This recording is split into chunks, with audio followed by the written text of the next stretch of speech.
Thank you so much for coming. Thank you for having me. Straight off the plane. Yeah. God. 20 hours in the air. It's partly I have to take responsibility for it because we should have flown you in yesterday, but we made a mistake, so really sorry. It all worked out. And we're very happy that you're here. I'm like relieved.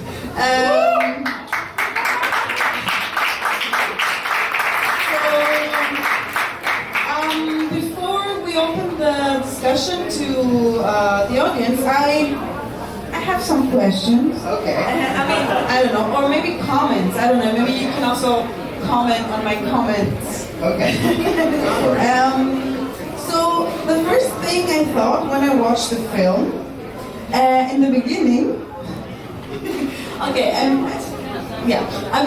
think, maybe I should first say something, different. I think it's a very important film because we see all these people talking and like sharing their experience. And it's important because it's at the very, it was a production of a very mainstream TV company, so that means it reached a lot of people and all that. Having said that, I was thinking, the first thing I thought when I saw it was in the beginning when they have all these names, like in the opening credits, they have all these names, and I really missed one very important name, Lou Sullivan. Are you sure you missed it? I paused and I was looking at the names. You might have. I can't confirm that his name was on there, but you think you saw it? I don't know. I should pause it as well. Because I thought, all these very important people, that are actually not in the film. People that are in the film and people that are not in the film that are, important activists. And Lou Sullivan was a very important trans activist in the late 80s and 90s.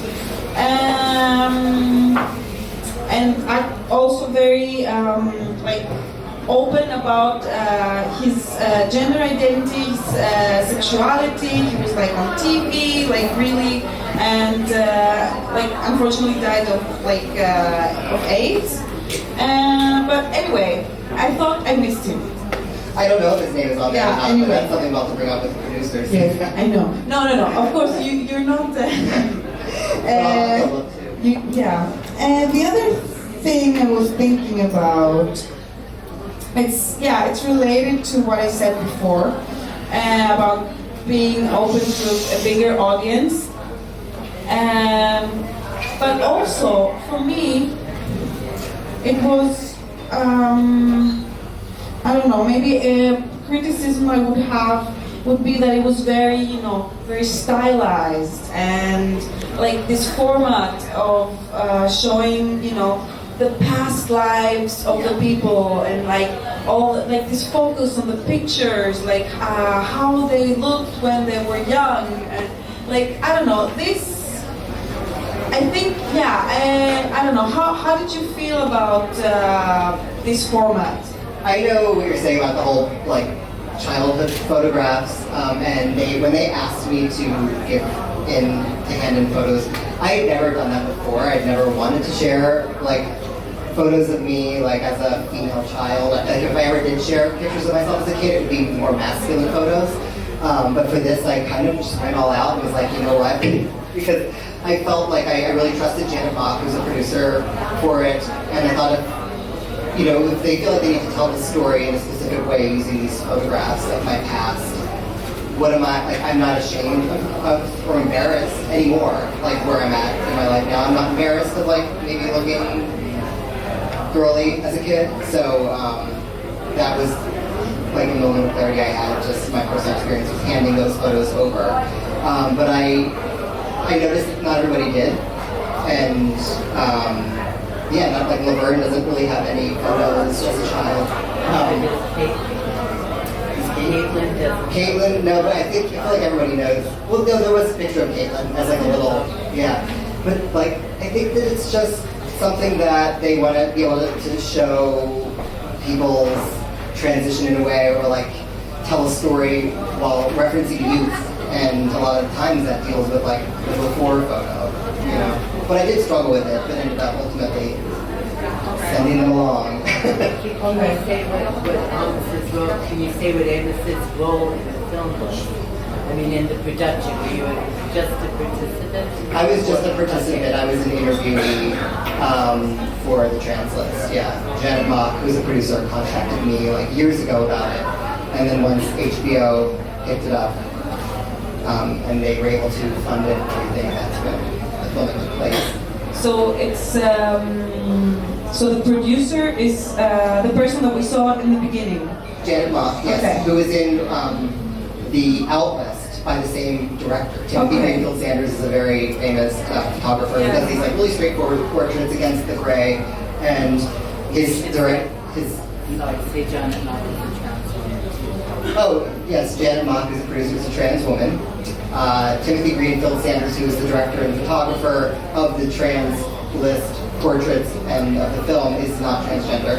He's a cisgender man who's been making photographs for many, many years of like very famous people. And the List series is something that he's had for a very long time. The Out List, he has the Latino list, the Women's list. So the trans list was his latest. How do you feel that cis white male was the director of the film? I felt that it was another step in his series. I understood where it was coming from, and getting Janet Mock, a trans woman, behind the project made me want to move forward with it. You know what I mean? Like having Janet approach me and do this legwork and, you know, curate it in the way that she did was important to me. Yeah, I think it's very important. Yeah. Let me see. No, it's okay. Do we have questions from the audience? Yes. No, I don't have. What? Yeah. With a microphone. Talk about Keep the the photos. microphone. Yes. Here. Have you said that? No worries. Okay. We've said that a lot of times. I mean, I can say it again.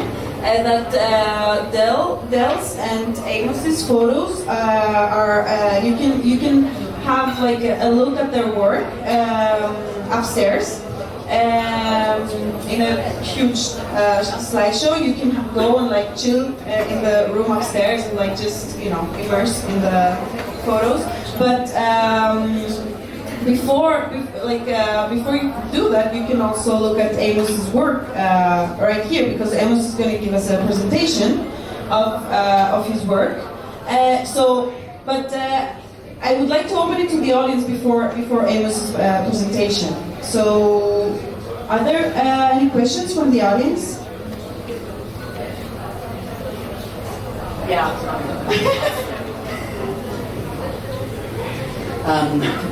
This is the first time I've had work in Amos'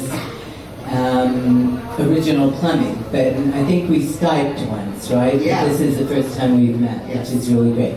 Yeah.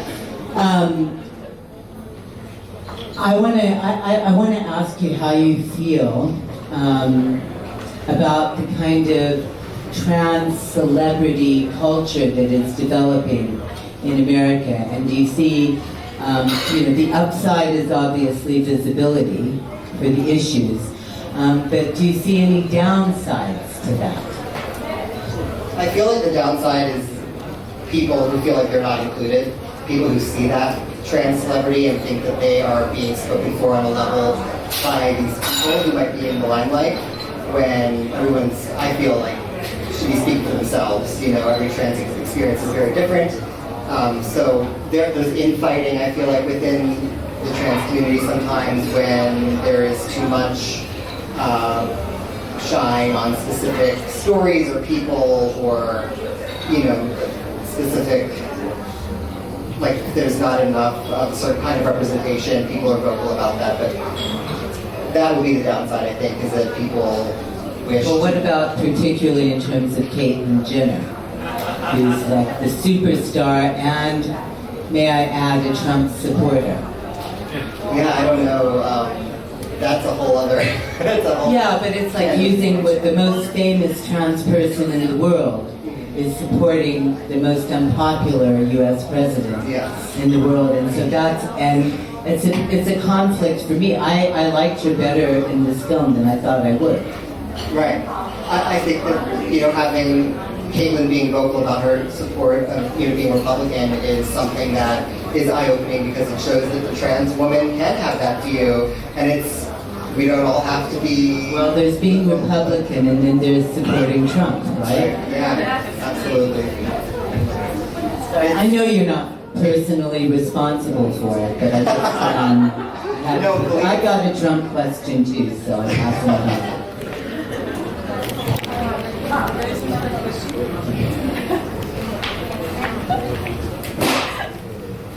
Hi, I was just wondering, in the queer community, I still feel like patriarchy is kind of still there. So I was wondering if you've noticed any differences, either being male to female or female to male, the gender or sex difference in terms of power, or whose needs are more represented or less represented within that community, within the trans community. I feel that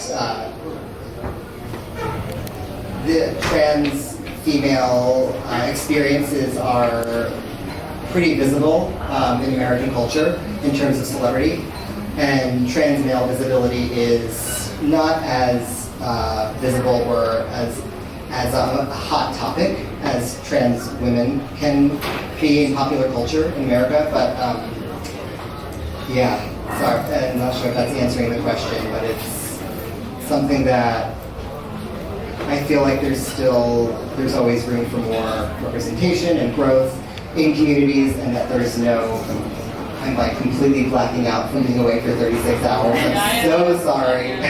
Literally like just fading. So, yeah. So, okay. I don't think I answered my question, but give me other prompts so I keep talking about it. But, Yeah, sorry about that. I guess the patriarchy is still very much alive. And in which direction? In the direction, and then there's preference there, or people who are born male and translate to female, like, is policy going more, like, I feel like... policies, like like in the US, I feel like gay males, issues are more represented than gay women's issues in the US, so I was wondering if there's a similar imbalance. Well, there's this whole bathroom issue happening right now in America that is a big deal. That's really, if you think about it, the people it's affecting the most, if these policies, if they're following through, it's affecting visible trans women and non-binary people. It's not going to affect, if I go into the men's room in Arkansas or in North Carolina, no one, I don't think I'm going to be fucked with or assumed that I'm anything other than this gender person, unless I'm talking about my experience with a stranger. Did you know what I'm saying? So with policies like that, it's affecting negatively trans women and non-binary people. Thank you. I don't want to, stream you anymore. I know you've been awake for more questions. I'm all for it. Maybe we should take one more question and then we can talk about your work. Okay. You can talk about your work. Stay here for that. You can comment on Okay. ¿Por qué mandaste tu micrófono?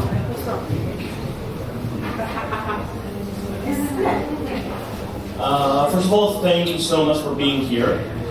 So there was a really strong comment made by Alok about the idea of decolonizing the idea of gender as we perceive it, and I think that let's say, quote-unquote, American way of perceiving gender and sex are kind of influencing also how we see and perceive it here in Greece. So what would be your thoughts on that? Can you repeat the question? Sorry. So the idea of decolonizing the notion of gender as is used within the American context. So what are your thoughts on that? I agree. I absolutely agree. I absolutely agree, and I think that Alok is so well spoken and can say that much better than I ever could, because that's their experience. So that is why it was so well said. Okay. I think I need to go over there to do something technical. Okay. And Cool. I'll be Okay, back. oh yeah, cool, there it is. Okay. I'm just gonna I don't know if this is going to be too long or something. Basically, what I wanted to share is the magazine Original Plumbing that I mentioned in the trans list.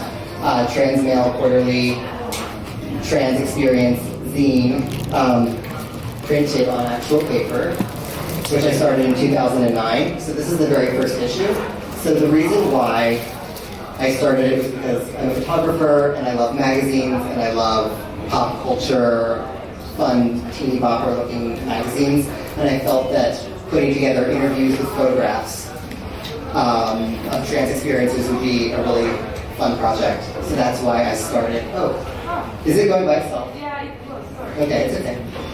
These are photos from the very first issue, so going back to 2009. There was really nothing going on that I, like in magazine form, that I saw myself represented in, which is why I started the magazine. So this is like what it looks like in real life. It's very small and cute and pocket sized.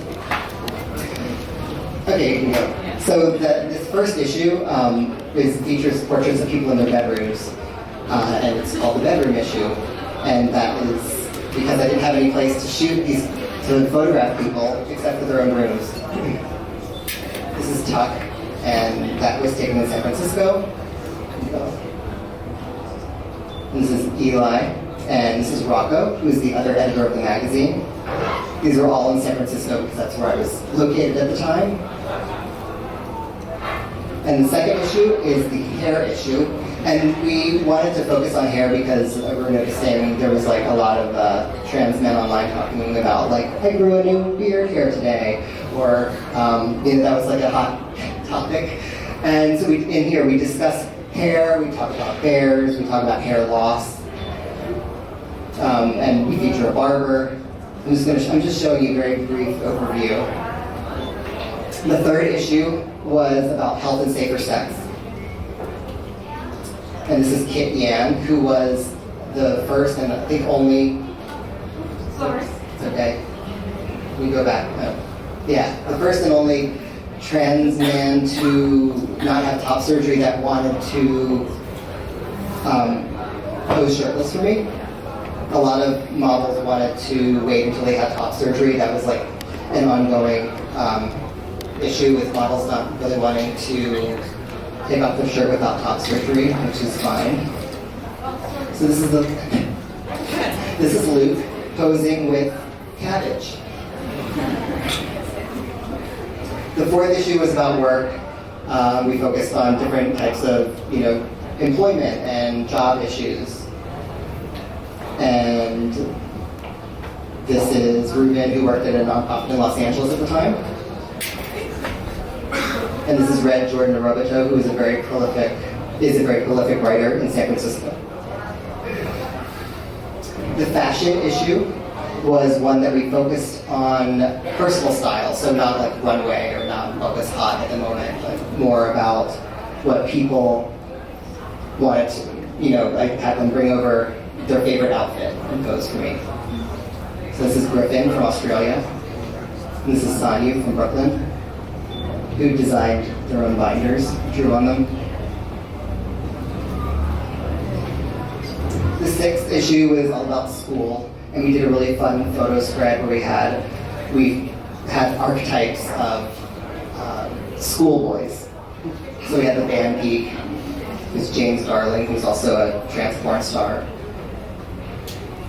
And we had just everyone come and be the nerd or the punk, or the teacher's pet. The green issue was focused on the earth and sustainability, and I published it on green paper. I don't know if you can tell, but all the pages were green, and I thought that was special.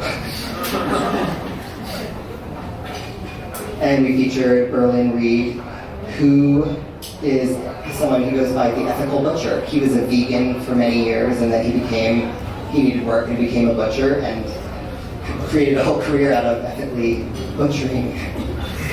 This was the family issue. It was the first time you had a child on the cover, and it was more of a PG-rated edition.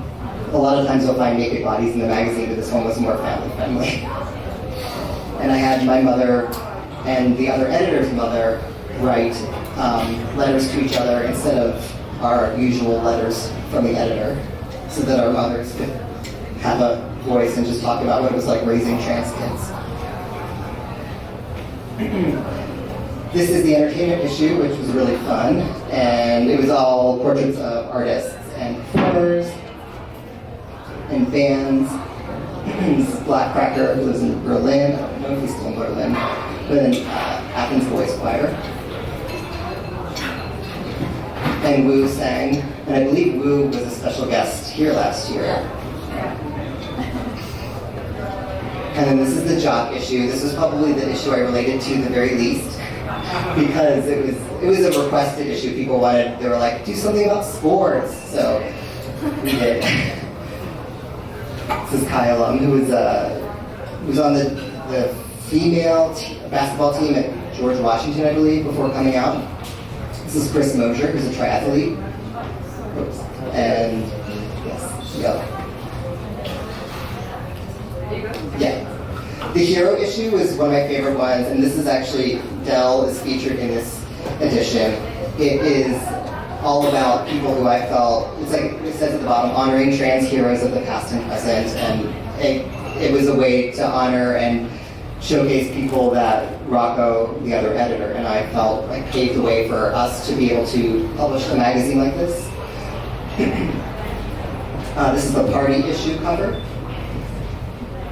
With the popularity of the magazine in cities like San Francisco and New York, we started having events and release parties, and these are photographs from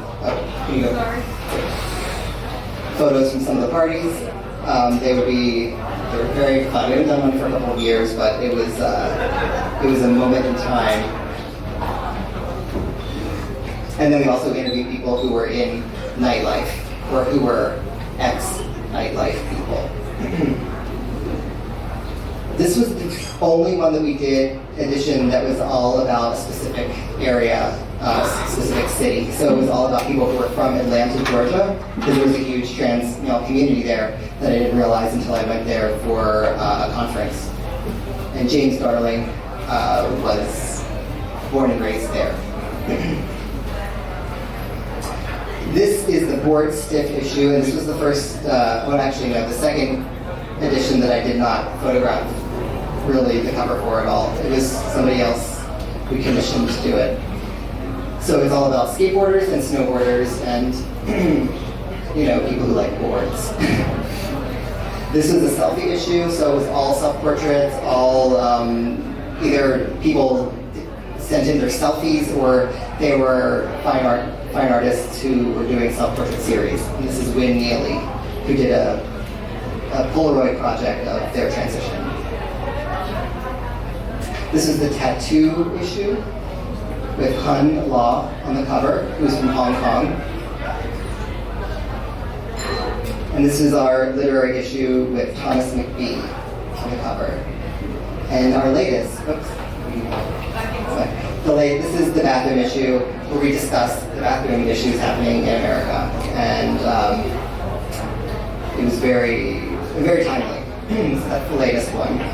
So the next, I just want to share a couple of collaborations that I've done with trans women. Just sorry. Yeah, no. Μπορούμε να έχουμε λίγο ησυχία πίσω, ευχαριστώ πάρα πολύ. Say shut up. What did you say? Okay. So I've done a couple of photo collaborations with trans women artists that I want to share, and the first one is with Zachary Drucker. It's called Translating Fanzine, and we shot it in 2011. And Zachary's an artist in Los Angeles, and she's also a producer for the TV show Transparent now, and she's had quite an art career. This was pre-Transparent. But I went to her home, where she grew up in upstate New York, and photographed her in all of her old haunts around town. And this was taken on her high school football field. And all the clothing that we found, that we used, was found in her basement, her parents' basement. And this was taken across the street from her home, where she grew up, where she used to smoke weed in the park. This is in front of her parents' door. We shot a lot of this in the middle of the night while her parents were sleeping. And it was like over Christmas. And we hardly knew each other either. It was just something that we were able to, I had the idea and she was into it. This is in her basement.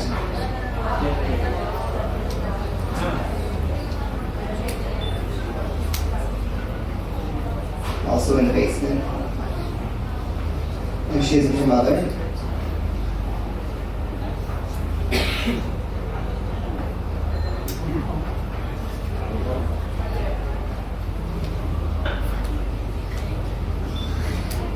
Under her father's desk. And that's wearing her dad's t-shirt. I guess that was her father's t-shirt in high school, with a gym shirt. So Juliana Huxtable is an artist in Brooklyn, New York. She's also had quite a fine art career that's just beginning. So I photographed, we did this series, started out in going in the middle of the night to her place of employment where she was getting ready to quit. She worked at the ACLU at the time, which is the American Civil Liberties Union. And she did not like the job. She was having issues at work about her trans identity there. So we went in the middle of the night and took over. We shot together for years, and we never did publish the piece, but at this point, when I do publish it, it's going to be like vintage photos of Juliana. When did you shoot this? These were like 2012 through 15. And then we ended up going into her home. So like we changed locations after she stopped working there. And the whole point of these collaborations with one other artist, this is in her bedroom, was, oh, you can pause it here, I think, because it's going to be, oh yeah, there's my contact list. The whole purpose of me doing these collaborations was because I like having like a back and forth with one artist, like a focus, and having a series that was then published. And when I do publish it, I will let you know. But I was hoping to make a translated fanzine too, but then I thought it was just really hard to get to the point where both of us enjoyed what was happening with the final outcome and where we should go with the project. So then the next slide is my website if you want to check out other work. Yeah. Oh yeah, and I have magazines available. I don't know if there's like a table, but like I can, if anyone's interested, you can come find me.